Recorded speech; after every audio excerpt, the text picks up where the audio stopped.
When people talk about the face of the zone, they usually see decay. Outsiders call our sunless skies the black. Old buildings predating the Ghost War refurbished and retrofitted to house as many desperate residents as possible. Unlicensed shops and makeshift shacks burst from the gutted insides of ruins.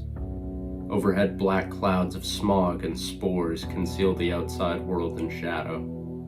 The streets are choking on posters, graffiti, and neon signs, all painted with the vibrant glow of the suicide lights.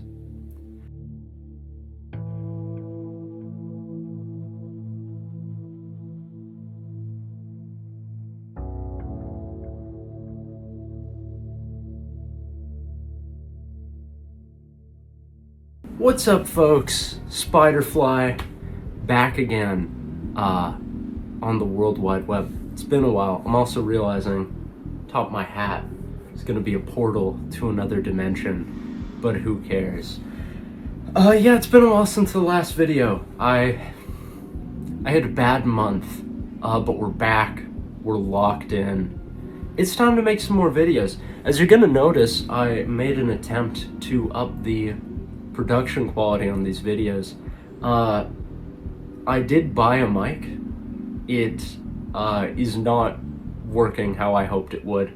I'm probably gonna try it for future videos, but at this distance from the camera, honestly, I could barely tell a difference in audio quality, and I also can't really use the main. You don't care, it doesn't matter. We're back with another video. For this one, I'm kind of just testing, editing, in these new surroundings. I'm here, I'm immersed in the world, and I wanna immerse you here with me. So what's this video about? Well, I've got some bigger ones in the works, but for the time being, I wanted to make a video about actually running a game of Geto Ratz. What does that feel like? And, you know, how do I do it? And specifically, I want to talk about the method that I've been using in my campaign. I've been playing this game for, I think in the ballpark of 6 months now. Has been the same campaign that I've been running. And it's a campaign I've been running with multiple different groups of people. Sometimes those groups of people intermix, sometimes they don't, especially lately, and I kind of wanted to talk about that. This video is going to be partly about running a campaign of Geto Ratz, but you really could apply this to other systems as well. It's kind of just, how do you run a game of Geto Ratz when you've got a lot of players, when you might even have multiple groups. Now, this is going to be a problem some people are not going to have. The general consensus seems to be that in TTRPG circles, the issue is not having enough people, it's not being able to find a group at all. This probably won't help you with that, but the lulls in between campaigns and such, this style of running games actually lends itself to well. So what are we talking about? Today we're going to be talking about what it takes to run a crawl style campaign. Let's get into it. Okay, so first things first, why change it? Why change things up? Why do we need a whole new way of playing Geto Ratz, and why would you want to be running a campaign for multiple parties? Well, I kind of had a bit of a problem. I had technically three groups on the go, and I only say three because this was at the stage where they were like, oh man, we had such a good time playing this game, when are we gonna do another session? And you and them and everyone else knows, like, we're never doing another session, it's not gonna happen.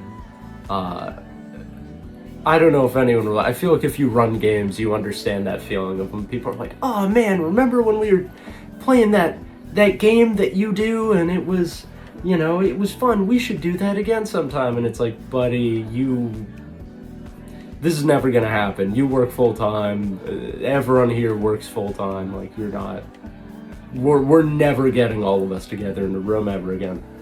But you still do the prep for it, you know what I mean? Or if you're like me anyway, you're still invested in these settings and in these locations.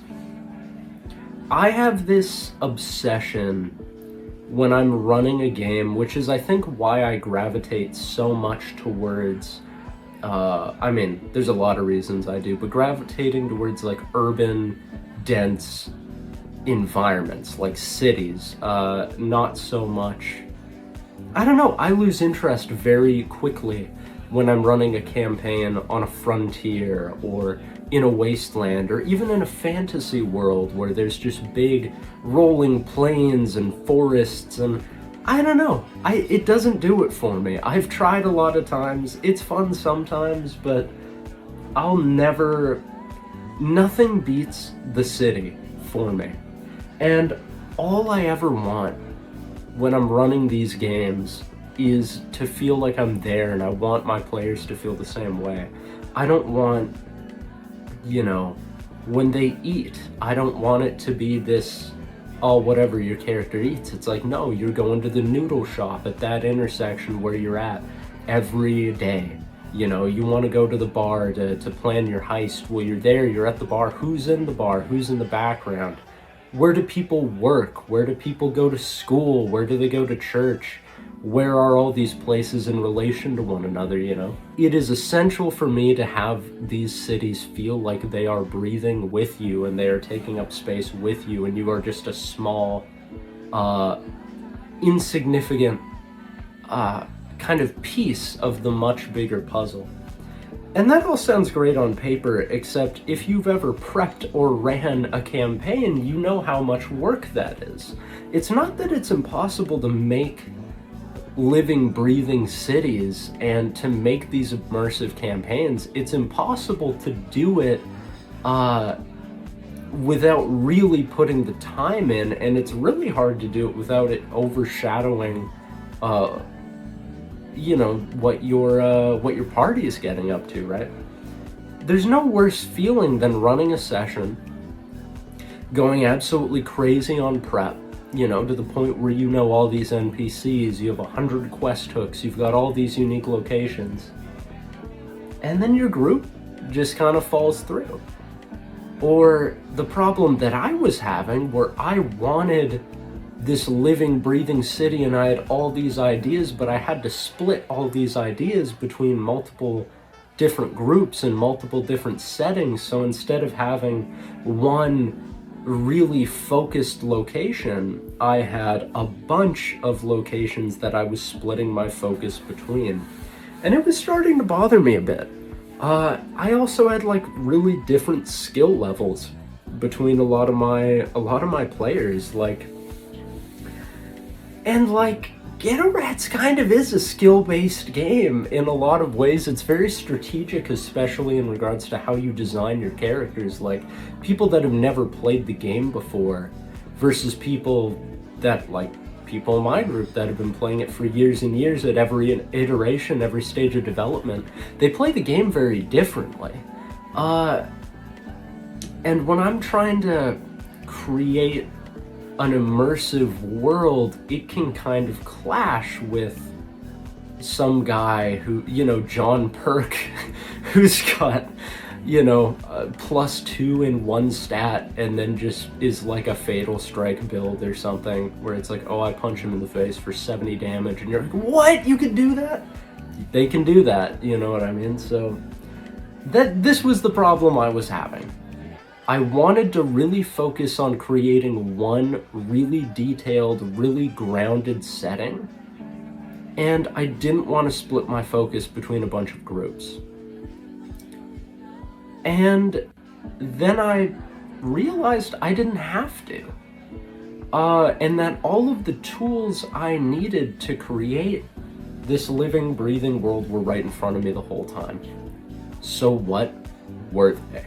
Okay, so briefly, what is a crawl style campaign in its definition? So a crawl style campaign is a campaign where the setting is the main recurring character of your campaign. It is not necessarily about individual characters. It is not necessarily about individual parties or their narratives. The main consistent through line is going to be the location. The location could be a city, it could be a region, it could be a country. In the case of my game, it is a neighborhood, the neighborhood being the Strand in the Medina or in Crooklyn, however you want to call it. The idea here is to really focus in on your location. Who are the factions? What are the locations? What are the different sub-neighborhoods and districts? How do things work here? Who's in power? Who wants power? Is there a lot of opportunities? Is there a lot of money to be made? Is it fast-paced or is it slow-paced? Everyone's in poverty. Is it more apocalyptic? Is it more cyberpunk? You really just kind of focus in on this one area. And in the case of my game, I mean, they can leave. They theoretically can go to other cities and other neighborhoods, but they're not going to, because there's so much going on in this one area. There isn't really a point, and it kind of just drags the whole game apart, so they kind of just don't do it. And this isn't really unique to this. I mean, maybe it's just the way I run the game, but I've had lots of campaigns where nobody has ever left a 5-block radius, and the campaign might go on for, 8 months. I've had lots of games like that. So this kind of lends itself to that style of gameplay. The important thing to remember here too is there's no limit to how many players or how many characters can be in this setting. This is already kind of reined in and contained by Geto Ratz's roguelike mechanics. People die frequently, they're always coming back with new characters anyway. So having the setting be the consistent through line kind of lends itself to that anyway. It's not a very big departure from how you'd normally play the game. It's really just the finicky kind of rules, and we'll get to that in a second. So the goal is, if you have a group of people, you drop them in this sandbox. And this sandbox is going to be your MMO world. All your different parties, all your different players are all active in this area, whether they're playing the game or whether they're not. The world is persisting.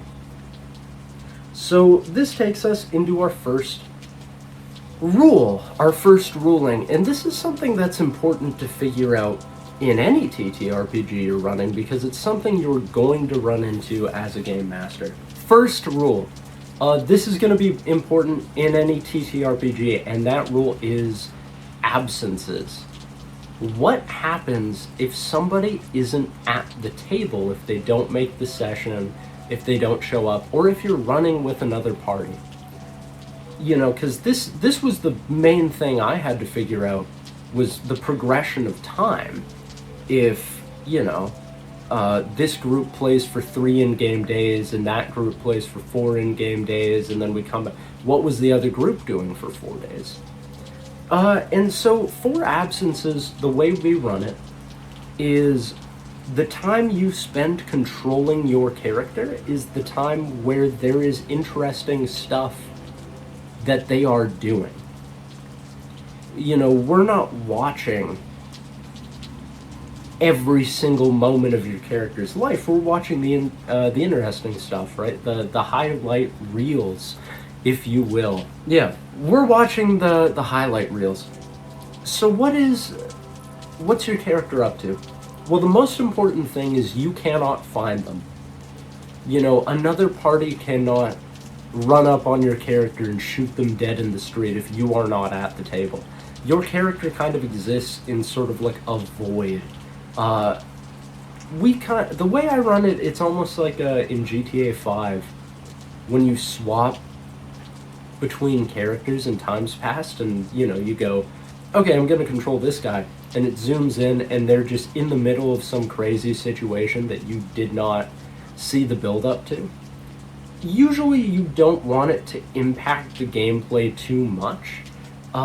You're just going to assume that this person is laying low, right? Because what are you doing the majority of the time in Geto Ratz? You're out committing crimes, you're running up your heat, you're running up your infamy. So we can assume if someone's not at the table, they're hiding out. They're at their safe house, or if they don't have a safe house, they're sleeping on the street, or, trying to find someone's couch to stay on. And we're just going to assume they're in hiding, essentially, for a few days, or possibly out partying, gambling, on a bender. It doesn't really matter. The important part is we don't get to see it. And then the next time that character is back at the table, you can just say they turn up, they show up at the safe house. It can also be fun to give them a little intro, especially if they've been gone for quite a while. So, like, I have one player in this game who will come to a session maybe once every month or two. He isn't maybe... no offense, he's maybe not the most reliable. No shade to him, he's got other stuff going on in his life. But, he'll make the game if he feels like it or if he can. He'll play for a session, and then he'll disappear in real life for quite a while, in the game for quite a while as well. And it's almost become a running joke where his main NPC buddy is like, we gotta take over the city, we gotta lock in, we gotta stop partying and drinking. And he's like, yeah, man, absolutely, you're right, we gotta get our act together. And then he won't show up he'll miss like 6, 7, 8 sessions. And then when we cut to him again, he's passed out at some house party, woke up.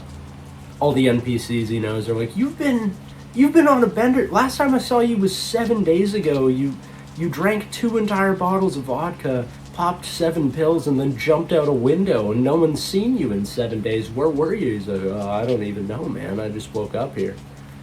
Stuff like this is great for kind of showing that your character and your players' characters have lives outside of what's happening in the focus of the game, but those lives are not going to impact the actual gameplay. You're not going to start them in the middle of a chase scene where they're just going to get killed.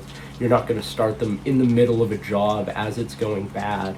I mean, you could theoretically, but that's kind of mean. It's more just to kind of be like, okay, what's my character been up to? And you can let your players kind of decide too. Like, that can be a good kind of role-playing exercise. But that's the important part about absences. Just because you're absent at the table, your character is in the world, but they can't really be interacted with directly. Otherwise, it would be bad. So how do you interact with them? So once you've settled on absences, you've got to decide on the next very important thing, which is character creation. It doesn't really matter what the intricacies of character creation are. In the case of my game, I've nerfed a couple perks. I've made it so you start with less things. I've set the level cap at 10. And then for the nature of the campaign I was running, the gimmick was every player started with a debt to a certain NPC. So that was kind of the through line, was every one of the characters was connected because they all owed money to this gangster in the area. It doesn't matter what the character creation gimmicks are. What matters is that they are consistent and they apply to every single player. Ideally, when running a game like this, you're going to have maybe your full-time group who play the game with you often.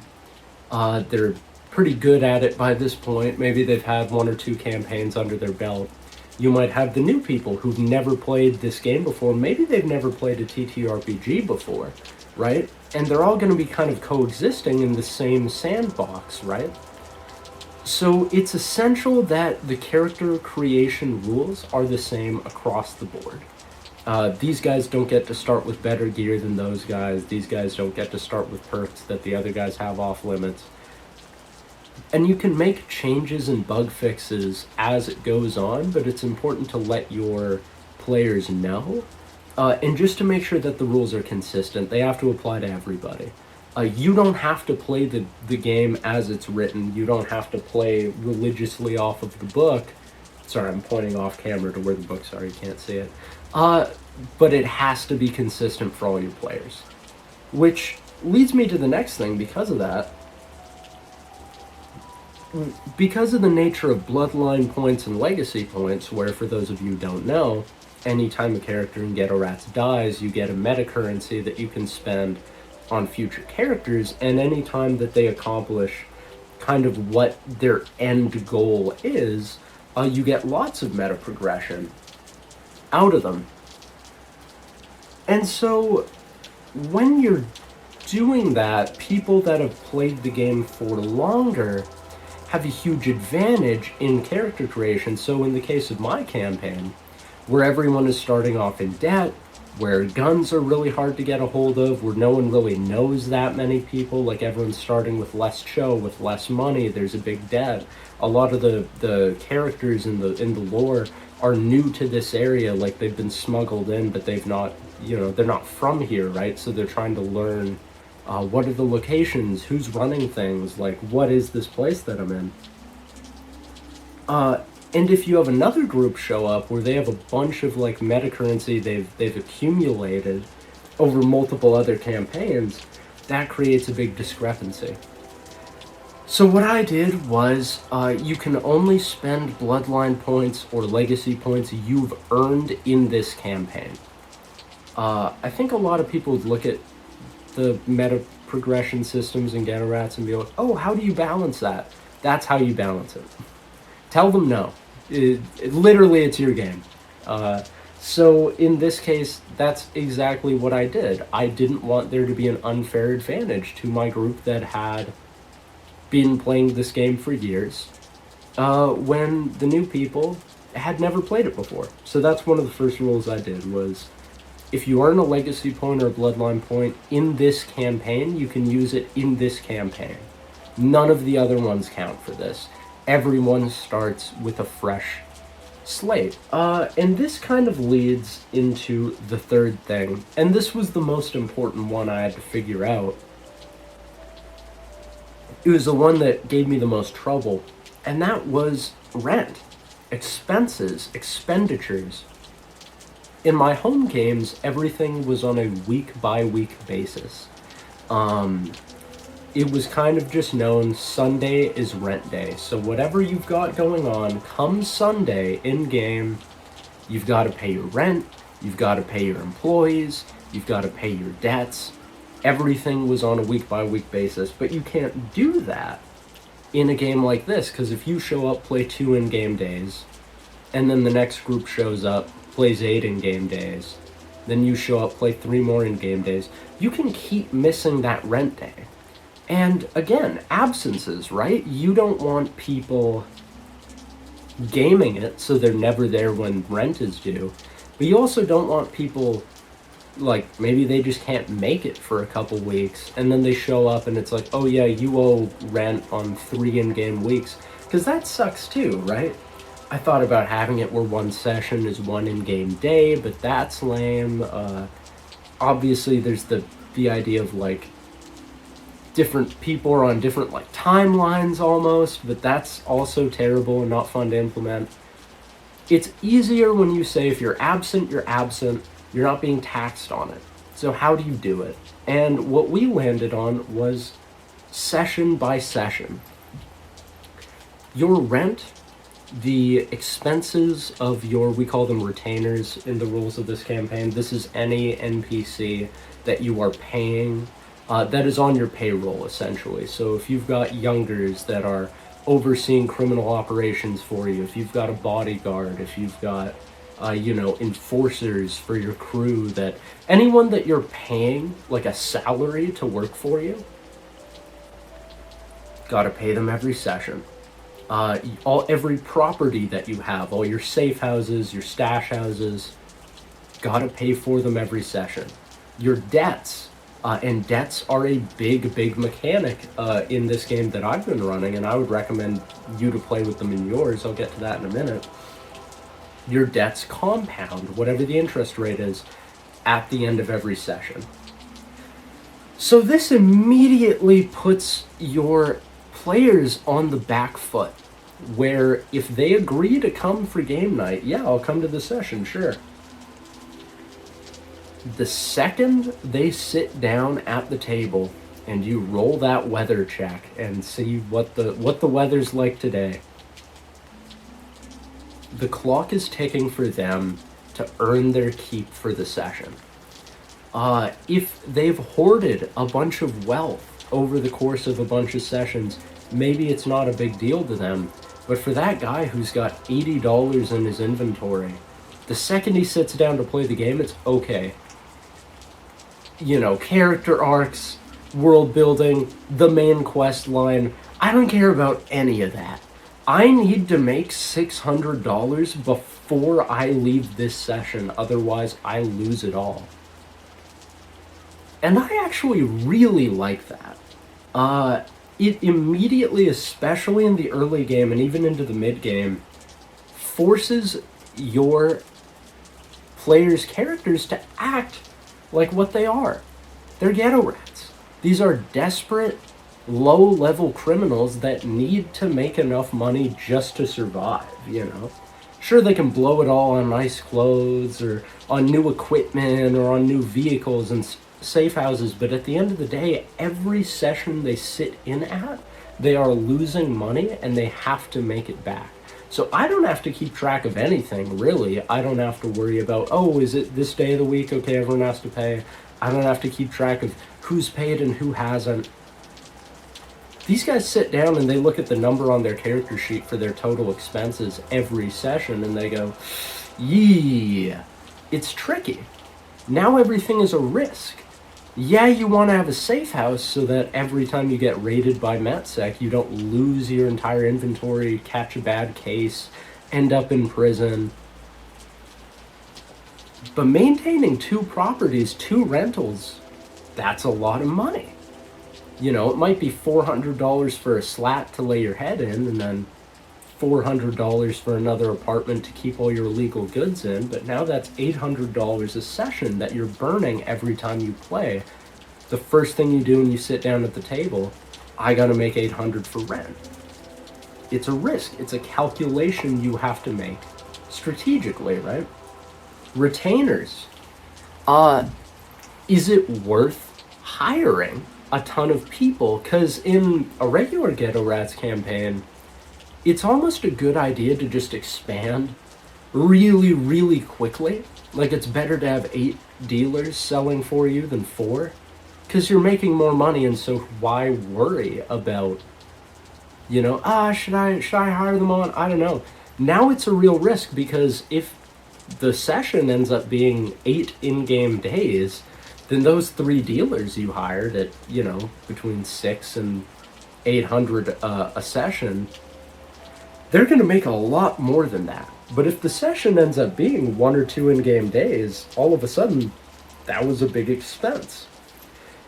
And that immediately becomes a factor too, of like, there's a lot more risk-reward. It's really hard to maintain a big operation. When there's a bunch of other stuff going on in the background, it forces you to scale things back. Debts. Debts were a big part of this campaign. So the gimmick of the campaign was everyone started $5,000 in debt to this gangster, Kenny Powell. They all owed a loan shark.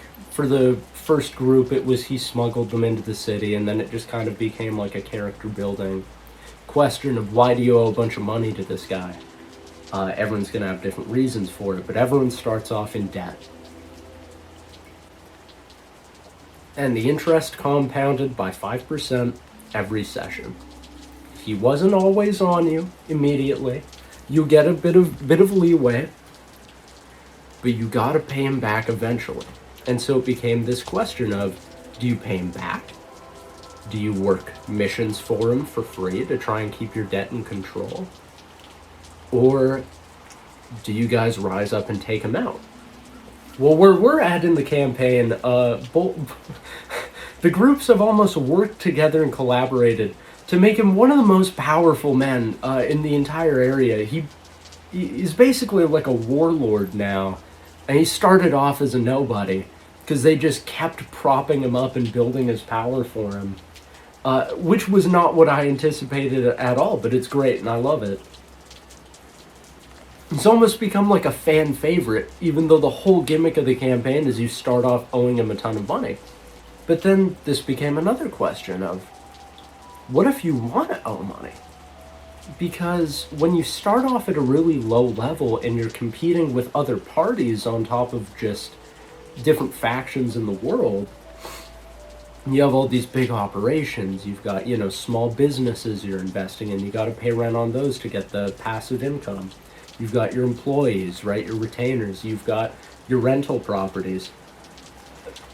If you want to take a big swing and take a risk, you need the capital to do it. Maybe you get an offer for a gig that's going to pay you $20,000, but you don't have the equipment to do it, and you want to hire some other mercenaries on to help you. Well, you could give that one guy a $5,000 cut of the job, so now you're only getting 15, but you've got a really cool NPC to back you up. But you still don't have the gear. Can't go in with a Q2 melee weapon and nothing else. So maybe you go to a local loan shark and you take out a loan, buy equipment with it, and hope that the mission goes well so you can pay them back. Maybe you're sick of selling off, 8 balls and ounces. You want to get the kilo. You want to be the big guy with the big shipment. Maybe you go to the loan shark, borrow as much as your credit limit will allow, and you make a big play. And maybe you don't pay your debt at all. Maybe you owe a bunch of people money and it's going up and you never pay it. Which led to a problem, right? Because at a certain point, if a character gets into enough debt,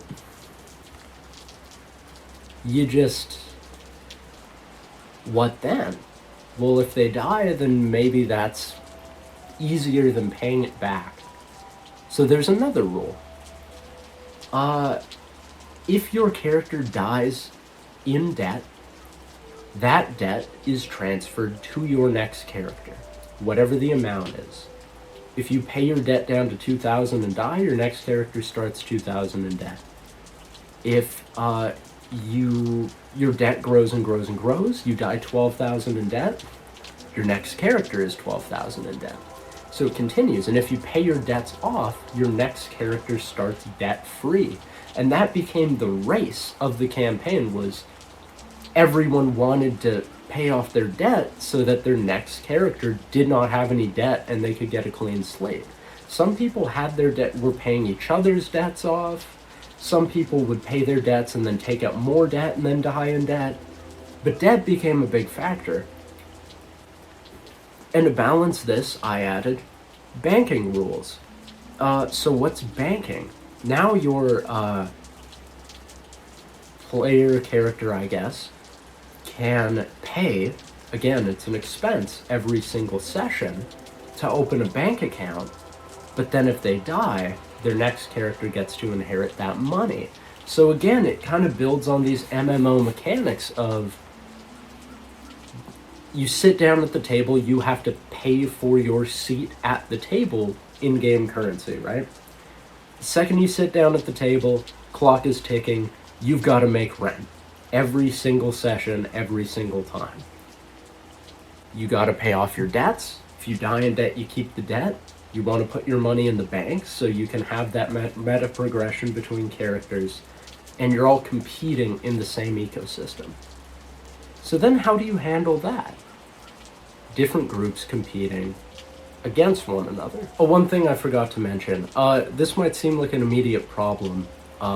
If you make more money, more passive income for every in-game day that you're playing, and then you only have to pay rent at the end of the session, it could be easy to have your player characters conspire to be like, okay guys, we're gonna fast forward through 30 in-game days and we're all gonna have our low-level guys selling for us, we're all gonna have our businesses making passive revenue, we're all in agreement.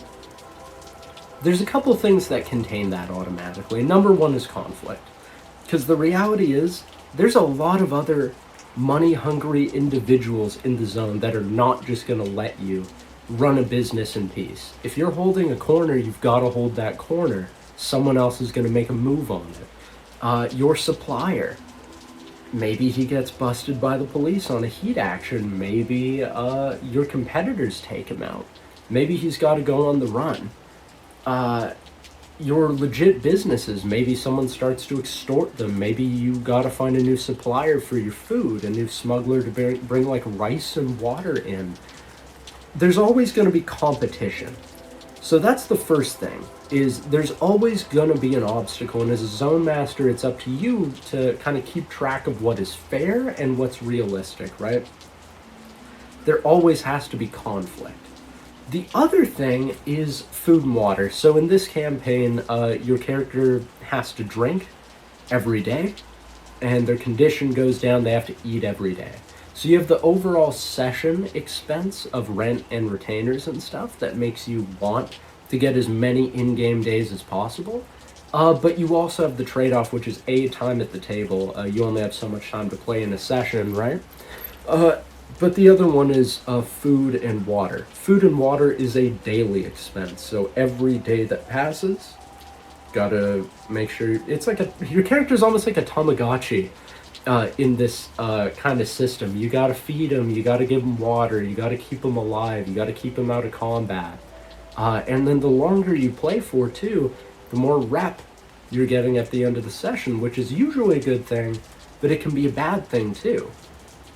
If you're selling for 2 in-game weeks straight, running up money, maybe you take a bunch of heat at the end of the session. If you're doing job after job after job, maybe you're taking more infamy at the end of the session or something like that. You know what I mean?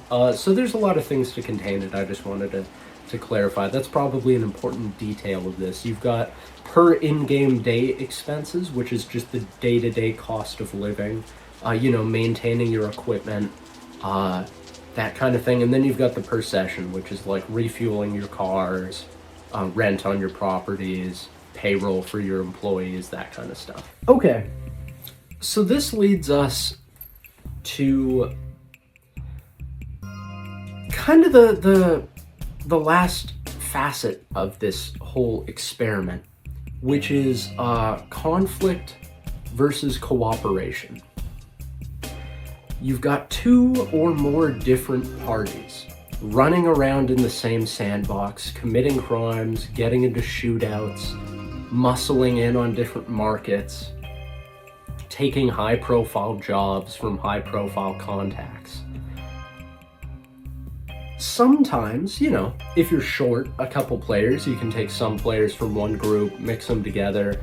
If they know each other, or if they don't, it can be a good way to, just introduce friends to one another. But there's that other factor, too, of, yeah, they can work together, but also they're kind of stepping on each other's toes, and they don't always know what the other party's doing. So you might have one party that is working for this high-profile contact. They've been doing missions for this guy. They've built a really good relationship. He's given them good deals, good connections, good equipment. But then he crossed the other party. So then you've got one party that wants to kill this guy, and one party where this is their number one contact. There's going to be conflict there. How do you resolve that? There might be a lot of heat with one party where they're trying to, okay, we got to keep things low key. We're making a lot of money off of our rackets right now. We just got to sit back, no issues. And then the other party gets paid to bomb the commercial strip in the district. And now you're going, oh my goodness, while I was away, someone torched my business? What happened? The best example of this in my campaign was the lockdown, and the lockdown has become a notorious part of my group's kind of Geto Ratz lore. When you have 2 groups of career criminals fighting desperately over scraps in the same neighborhood, you have an exponential increase in the amount of crime and violence that is happening. One group punches above their weight class in crime. And this is one thing I kind of got a little sick of in my home games before was, you know, you can't account for what, you know, we know for a fact that there are other crews, other mercenary gangs, other hooligans, all doing crimes in the same area with your party, but your party gets all the press because you know what your party's doing and you don't necessarily know what other people are doing. So it kind of creates an interesting kind of like, your group is hearing about what the other group is up to and they don't always know, was that the other group, was that somebody else? It makes the world feel like more stuff's happening outside of what just your group is doing. And I'll get into kind of how I communicate that after this. But it can create tension. So long story short, there's a bit of political intrigue going on in my campaign with the police, where the city, New Mecca, has 2 different police departments. Each is backed by a different political cabal, and they're all trying to muscle in on each other. It's almost like turf, like who can police which neighborhood, who do the citizens want to protect them, and by extension, who are they going to vote for?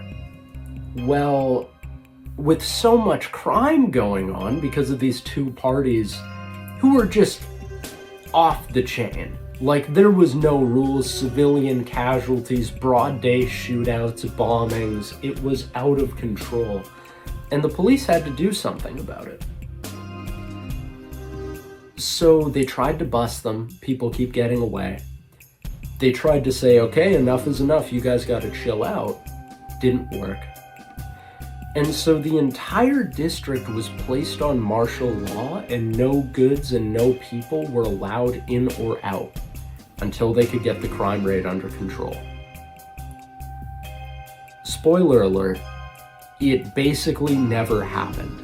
And so every couple of sessions, the cost of goods would go up. The way it works in my game is we play with the black market generator, which is the random table generator that resets the prices of all the goods in the game, which you should download from the website and use in your games, because I use it all the time. And the way it works normally is at the start of every session, we roll up the market, and then that's the market for the rest of the session, not just the in-game week. So there's going to be different opportunities, things are going to have different costs, and it's random, so it's fair. But what started happening was, as things got more scarce, right? Because in-game weeks are going by under this martial law. Well, all black market goods start to go up in price. Guns are, you know, and I was just adding multipliers every couple sessions. Okay, everything's at double its usual value. Okay, it's been a few more sessions. Everything is triple its usual value. So whatever it says on there, triple that, double that, right? This didn't just apply to weapons and drugs and equipment. This was food. It got so bad that the price of water in the neighborhood went up to $50 a liter, which is, you know, how much water you need to drink per day to survive. No one can get a hold of anything, and every time you want to feed your character, it's running you $200-some just to get some chucklebird meat, just to get some chicken. You want to eat 2 eggs and a cup of water? That's going to be $120. And it created these really desperate times where no one could really do any missions because they couldn't afford equipment. Missions were barely paying enough to feed you. And the police were everywhere. It was martial law. No one could earn. And so everyone was like, okay, we have to chill out. Because if we just let things play out, eventually, you know, they have to end the lockdown, right? But we still have to earn enough money for the session. So it's people committing crimes and then going, I really don't want to commit a crime and make the lockdown worse, but also I have to eat, right? Which is why I added a bunch of legit jobs to the campaign from the get-go, because I knew this would be a problem, but no one works them anyway, so they're really just there for flavor, I guess. All of this was well and good. Everyone wanted the lockdown to end. But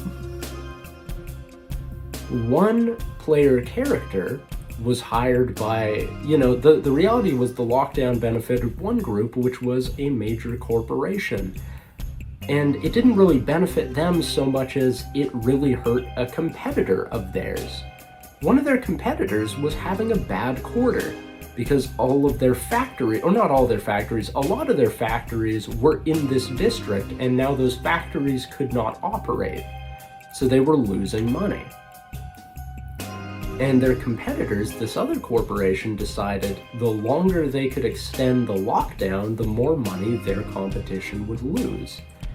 So you've got all these player characters who can barely afford to feed and house themselves, who are constantly getting attacked by the police, who are constantly on the run, and then one of them who's getting paid tens of thousands of dollars to perform high-profile crimes for the sole purpose of keeping the lockdown going.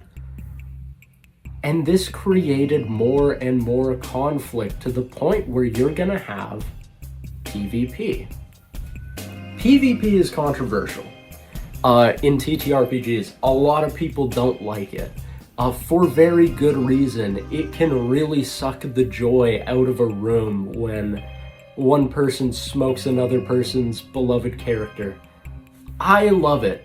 I love PvP in my games. It sucks when it's not earned, when it's just like, okay, I'm just gonna, I shoot your character.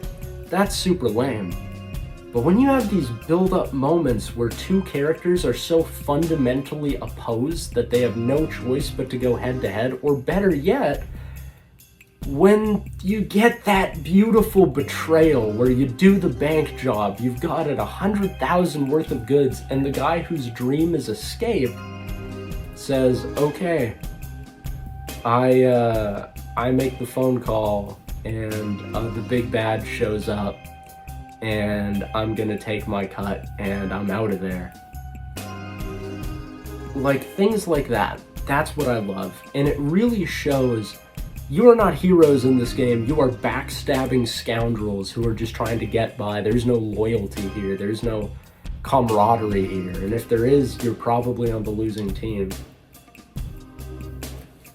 So how do you do PvP in these games? Because a lot of the times, the two groups are not going to be at the table together. So the rule is you can't attack someone's player character unless they are at the table, like, playing with you, right? So you can't just do a combat if someone's not there. But what you can do is you can put a bounty on them. So if somebody else's character from another group is messing things up for your group and you can't get at them because you're not playing the campaign together, you can put money on their head, and then NPCs in their sessions are going to be attacking them, and vice versa. You can go back and forth. You can take out each other's contacts. You can take out each other's NPCs. I usually have it where retainers, same rule as player characters. They're not in the world. You can't get at them if the person hiring them isn't there. But NPCs that they work with, a lot of the times in this game, you're going to share contacts, right? Because two groups might be doing totally different things, but they might both have the same arms dealer, because there's going to be that one early game arms dealer in the area that everyone's using, right? So the PvP gets interesting, where you're going after each other's contacts, doing damage to each other's territory, putting bounties on each other's heads, competing for the same missions. You might get hired to do the same job, and then it's a matter of who can do it first, right? So PvP is interesting. Lots of cool ways to explore tension. Also lots of ways to collaborate. Okay, so we talked about conflicts. We talked about, different rules changes for character creation and payment and stuff like that. We talked about why. One thing I want to talk about really briefly is quests and the way you design quests. So a conventional quest structure might not work. Normally when you get a mission in a game like Geto Ratz, it's like, okay, the job goes down on this day, you have X amount of days to prepare. That doesn't really work if you don't have control over the time, right? Because you might, in your session, play 2 days and say, okay, tomorrow's the job, we're ready. and then 5 in-game days pass when the next party takes over, you can't cut back and say, oh, you missed your window, because that's outside of your player's control, right? So you kind of have to have it where all missions don't follow a strict timeline. You kind of have to just write around it. So like in my games at my table, it's like you get missions and then you can kind of do them when you want. You can take a couple days to prepare. It might force you into it like, oh, you have to do it like this session it has to get done, or you might give them a bit of leeway. I'll usually have it where like the people who hire them are going to start hounding them at a certain point of like, hey, the mission still hasn't been done yet, I'm going to give it to someone else, which is fine if they're putting it off, trying to get like infinite prep time. But yeah, you kind of can't be married to certain timelines and events. You can still have like, oh, it's the weekend, if you make it to the weekend, cool things happen, or oh, there's certain holidays, oh, it's this day, so you guys are a part of this holiday at this session. But stuff that's actually important, like major story beats, quest timelines and stuff like that, you kind of just have to play around it and kind of gamify it a little bit. I find it doesn't pull that much from immersion. It's just kind of like, okay, you guys tackle the job when you're ready, and then if there's a certain event, like it's like, oh, we're waiting for this, it's kind of like a Cyberpunk, you know what I mean, where it's like, okay, the parade is any day now, and then you go and do a million side quests and like 7 in-game weeks pass, and then it's like, okay, you only have 1 week to live, we have to do this mission. You kind of just gotta play around it, you know what I mean, because the alternative is not fun and it sucks. Okay, so the last thing I want to talk about in this video, I think I've said that a couple times already, but I mean it this time, I think. Yeah, the last thing I want to talk about is resources. Little tips and tricks I have to make that MMO feel a bit more interesting and a bit more engaging and a bit more tactile. I've already kind of showed the handouts I use at my tables. I have like little lists of like rules people can keep track of, like combat rules and like stuff like what do the different cards for Zeal do, character creation guides, and like the benefits and costs of different foods and stuff like that. Those are all fun. I keep those at the table for people to reference just easily. But I started to, you know, obviously change the way I was doing quests to accommodate this new playstyle. The way I did them before didn't really work. And so I changed the way I designed quests entirely. The first thing I did was divide quests into 3 different categories. You had exclusive gigs, private gigs, and public gigs. Exclusive gigs were jobs that are specific to a certain player character. So it might be because their specific character has a unique relationship to the person giving the mission, or maybe they've become sort of a pin, so they're getting jobs directly, or maybe it has to do with like their story and their character arc. So this is a mission that is exclusive for one player character, usually for like world building reasons or like just like storytelling reasons, or like it makes sense only they would have access to it. You have private gigs, and these I used to use that whole table for like doing quest design. Now basically what I do is I say who's the gig for, who's it against, and then I'll do 1 or 2 sentences of essentially like plot hook, like this guy wants you to rob this store for this reason, there is security, and then how much you get paid. You might want to prep your quests more. I prefer to just have a high volume. So then you have private gigs. These are jobs where you need access to a contact to get them. And this job might be available through multiple contacts, like multiple different pins or fixers might know about it, but you're not going to get it. Like, you need to have contacts and a reputation to get the jobs. These are going to be like high paying, high risk, high reward kind of work. Or they might be a bit more secretive, a bit more clandestine, like not, you know, these guys aren't just going to let anyone do it. So the more you work with a contact, the more they get to know you, the more you build your reputation, the more of these jobs you're gonna get. So maybe you go to meet with a guy and then he goes, oh, hey, while you're here at the meeting, I need you to get this done. It gives you opportunities to keep paying your expenses. And then there are public jobs. These are jobs that everybody just knows about. They're usually bounties, or usually just kind of throwaway, like, hey, help wanted, we need help with this, anyone who calls, help me kill this twister, whatever. And these are a lot more gamey. They don't pay very good. They're usually not great jobs, but it gives your guys something to do to build their rep, to make a bit of money on the side. And just to kill time. Like if you have a couple players that are involved with this one quest line or involved in this one thing they're doing and you're just off on the sidelines, nothing to do, it gives you just some fun options. And then we also talked about retainers, recruiting people. So I prepared this to kind of help with it. This is the bounty board. It's just a brief little handout, and all it is I have all of the publicly available bounties here. You probably can't read them, but it just says stuff, they're organized by how much they pay. So a group of comas needs security for a weekend in the nightlife district. That's $1,000.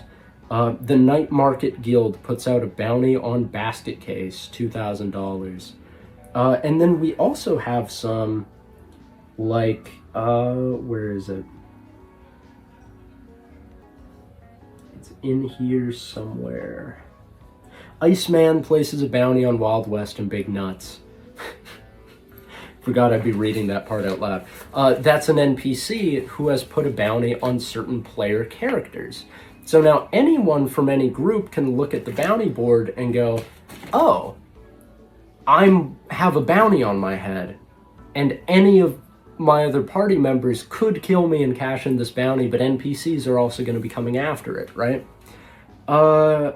You can, if you put a bounty on another player character or on an NPC, that was one thing one of the guys did, was he had a bunch of money. He wanted this one NPC dead. So he said $5,000 anybody who kills him. And then the other group comes to their session, sits down, checks the bounty board and goes, oh, that other guy's player character wants this NPC dead, he'll pay us X amount of money. So it's kind of a fun way to show all the dynamic jobs shifting. And then whenever you finish a job, we take a red pen and we scratch it out. And so the next group comes and goes, oh, they did that gig.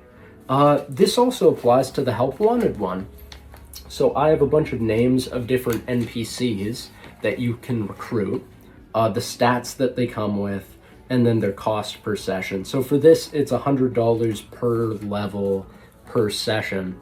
But then if you level them up, their price stays the same. So if you take a level 2 guy that costs $200 a session, and then level them up as you take them on more and more missions, now you have a better guy for less money, versus if you hire the level 12 guy for $1,200 a session, comes with a lot of stats, but he's going to be pretty expensive.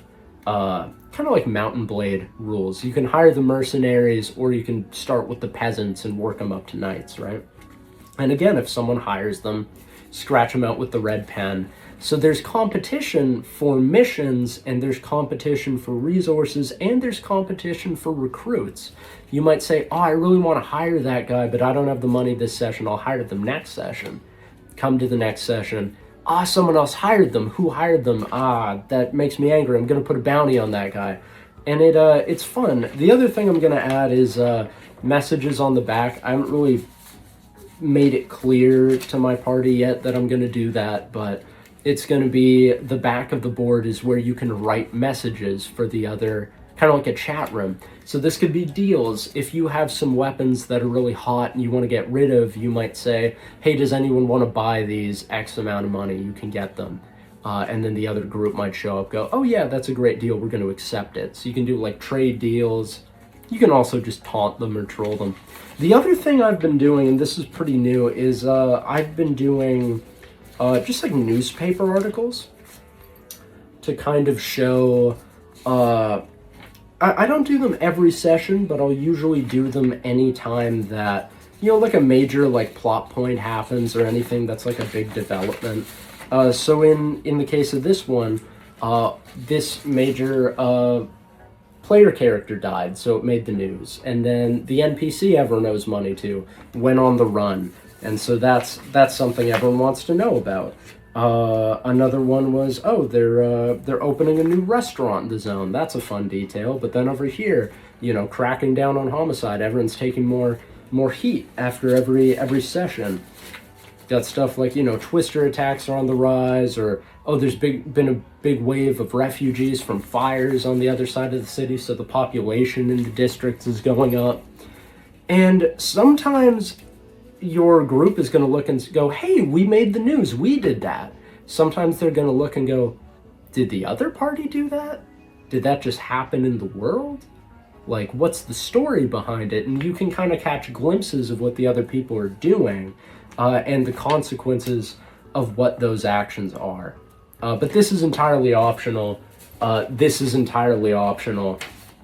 It's just something I've been doing that I think has kind of helped.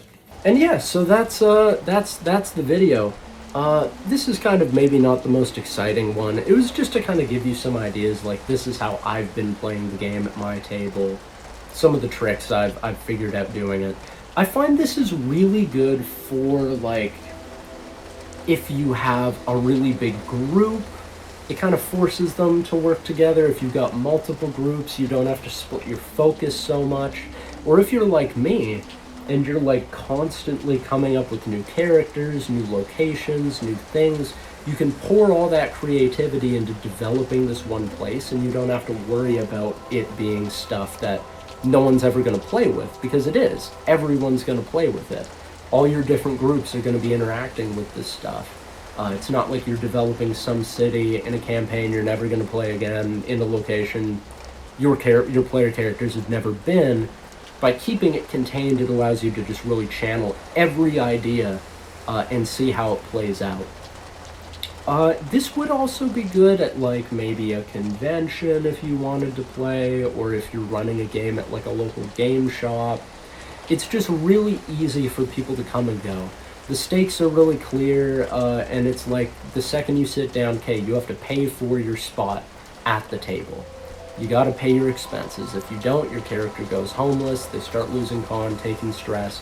You don't want that. You gotta pay your debts or you're gonna die. You gotta pay your rent or you're gonna get sick. You gotta pay your food or you're gonna starve. And you gotta make that money somehow. Work together or against each other, figure it out.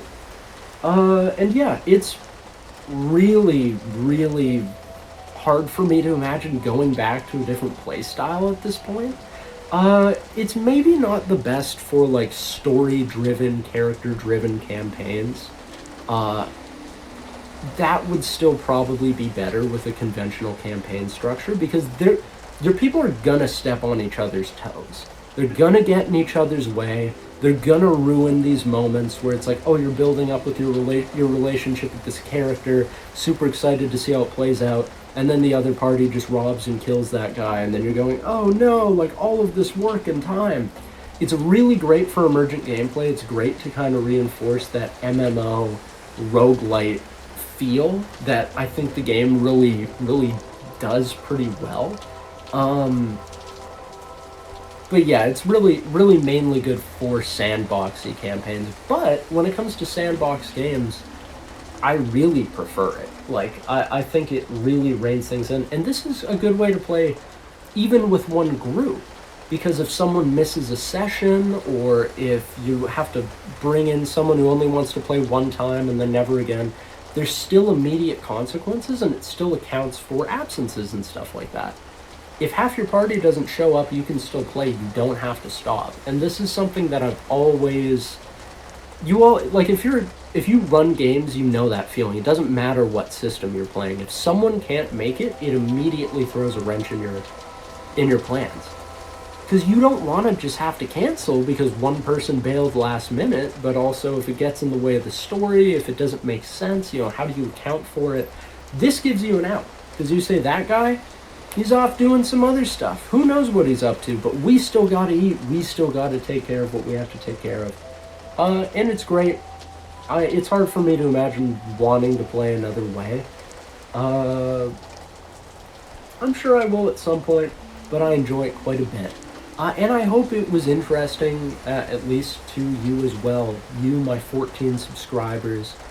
Yeah, this video was also really just for me to test my new setup, figure out how I want to make videos going forward. Hopefully next time, maybe I can get the mic working, who knows. But yeah, anyway, thanks for your time. Bigger lore videos coming, I swear, I promise. I'm working on it. But until then, see you in the next one. Later, guys. And gals, and others. Later, everybody. Later, everyone. See you around.